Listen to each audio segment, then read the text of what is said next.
Good morning students. Today we have come to the end of this chapter, the making of a scientist. जैसा कि हम chapter में पढ़ रहे हैं कि वो किस तरह से फेमस साइंटिस्ट बने और उन्होंने कौन कौन से एक्सपेरिमेंट किए। 8th ग्रेड में उन्होंने एक्सपेरिमेंट किया कि मोनार्क कैटरपिलर्स में वायरल डिसीज़ का क्या कारण है। फिर नेक्स्ट 9th ग्रेड में उन्होंने एक्सपेरिमेंट किया कि वाइसराय बटरफ्लाइज मोनार्क को कॉपी करती हैं या नहीं करती हैं। नेक्स्ट ईयर उन्होंने एक्सपेरिमेंट किया इंसेक्ट हार्मोन्स पर कि मोनार्क प्यूपा के ऊपर जो गोल्डन कलर के स्पॉट होते हैं that produce hormones and these hormones are necessary for the development of the butterfly. और उसके बाद उन्होंने और ज़्यादा स्टडीड की, he did more work and identify कि हार्मोन्स का केमिकल स्ट्रक्चर क्या होता है। Now let's move ahead and read. A year and a half later, during his junior year, Ebright got the idea for his new theory about cell life. It came while he was looking at X-ray photos of the chemical structure of a hormone. A year and a half later, it means 1.5 साल के बाद अपने junior year के दौरान एब्राइट को एक नई theory का आइडिया आया। नई थ्योरी क्या थी? About cell life. Cell life के बारे में उन्हें एक नई थ्योरी का आइडिया आया। और वो आइडिया उन्हें कहाँ से आया?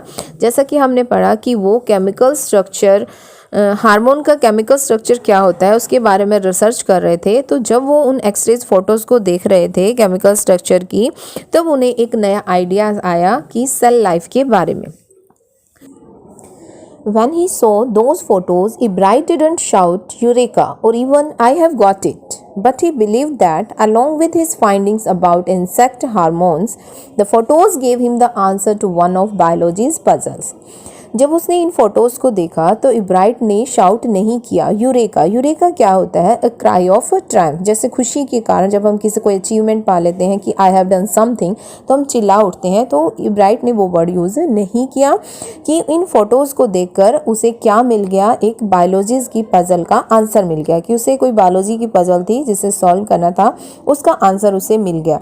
वो क्या था? How the cell can read the blueprint of its DNA, कि सेल जो होते हैं वो अपने डीएनए के ब्लूप्रिंट को कैसे रीड कर सकते हैं। इस बात का उनसे आंसर मिल गया। अब डीएनए क्या होता है? DNA is a substance in the nucleus of a cell that controls heredity. DNA एक सब्सटेंस है न्यूक्लियस के अंदर, सेल के न्यूक्लियस में, जो हेरिडिटी को कंट्रोल करता है। देखिए, सेल होता है, सेल के अंदर न्यूक्लियस, न्यूक्लियस के अंदर हार्मोन्स होते हैं और हार्मोन्स के अंदर डीएनए होता है। और यही डीएनए जो है हमें फीचर्स देता है जो हम अपने पेरेंट्स से इनहेरिट करते हैं।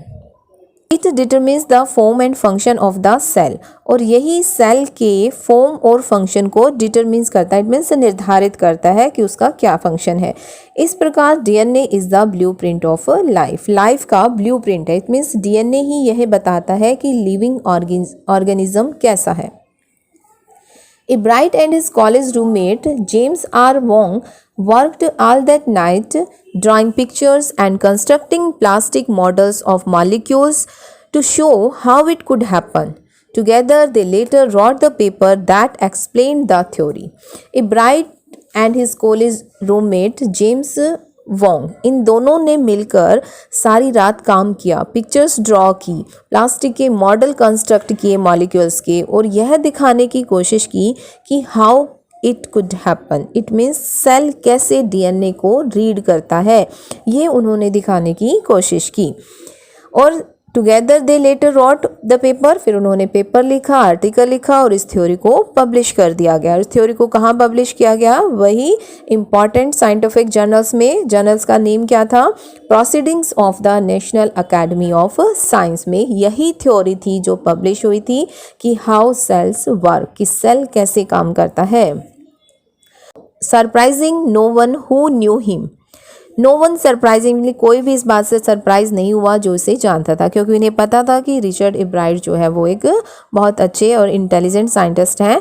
Richard Ebright graduated from Harvard with highest honours. उन्होंने हाईएस्ट ऑनर से हार्वर्ड यूनिवर्सिटी से ग्रेजुएट की।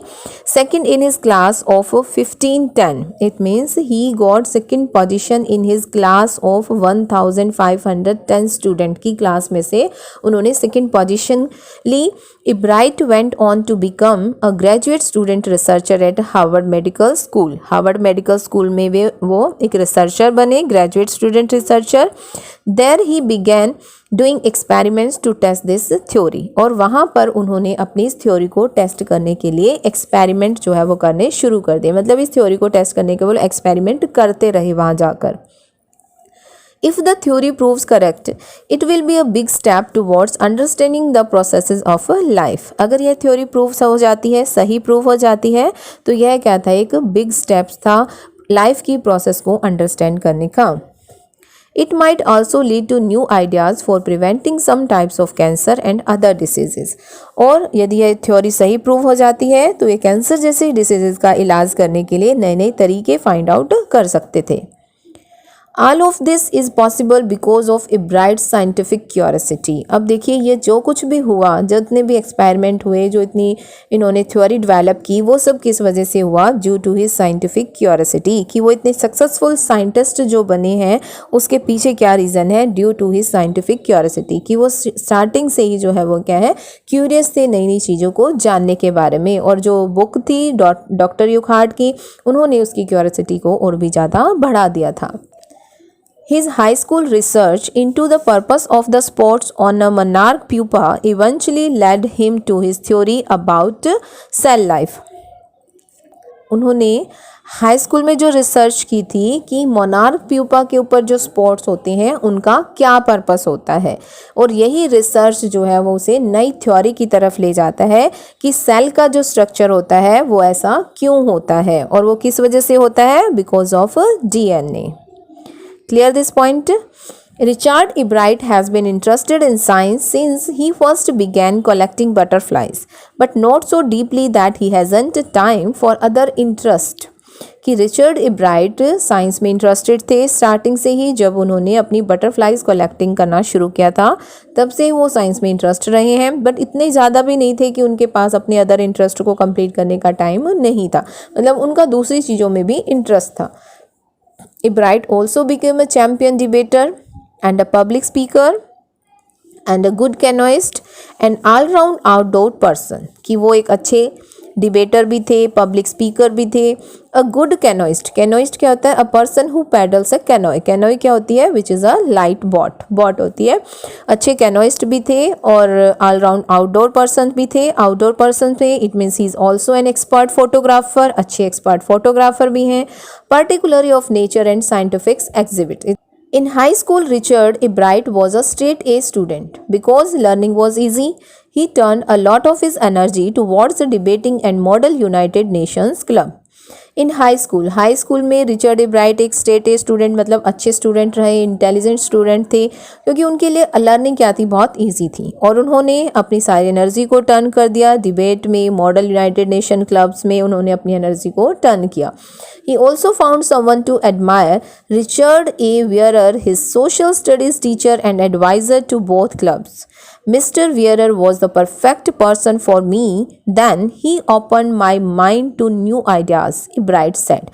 अब इब्राइट यहाँ पर क्या कहते हैं कि वो अपने social science teacher Richard A wearer की यहाँ पर प्रेज कर रहे हैं और कहते हैं कि ही लाइक्ड, कि वो उन्हें पसंद करते थे और वो हमेशा उनके अच्छे एडवाइज़र भी रहे हैं, एक परफेक्ट पर्सन थे उनके लिए वो, और उन्होंने हमेशा ही क्या किया है, उनको नए नए आइडियाज़ दिए थे.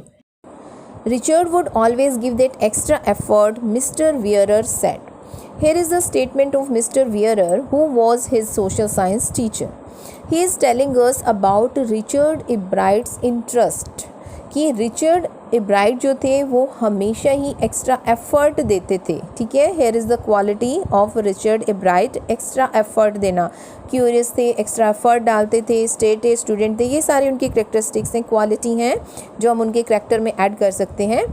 तो रिचर्ड इब्राइट एक्स्ट्रा एफर्ट देते थे What pleased me was कि एक चीज़ जो उसे उन्हें बहुत ज़्यादा खुश करती थी वो क्या थी कि वो इस तरह के पर्सन थे जो 3 आवर्स नाइट में डिबेट रिसर्च को देते। इट मीन्स जब कोई रिसर्च होती थी, डिबेट थी, तो वो डिबेट के लिए रात को जाग कर स्टडी करते थे, उसको प्रिपेयर करते थे।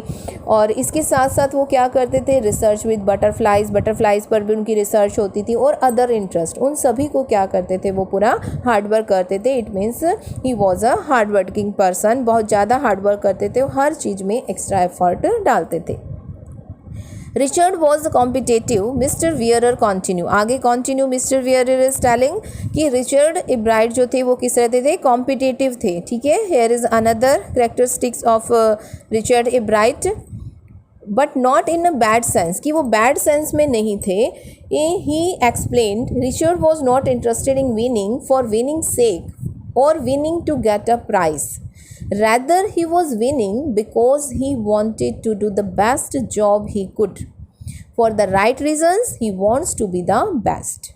इट मीन्स रिचर्ड इब्राइट के अंदर कॉम्पिटेटिव की फीलिंग थी, कंपटीशन की भावना थी, बट बैड सेंस में नहीं थी। इसका मतलब ये है कि रिचर्ड इब्राइट जो है जीतने में इंटरेस्ट रखते थे, सिर्फ जीतने के लिए नहीं, या फिर उन्हें कोई प्राइज़ जीतना था या किसी को हराना था, मतलब किसी को हराने के लिए वो नहीं जीतना चाहते थे या फिर कोई प्राइज़ जीतने के लिए नहीं जीतना चाहते थे।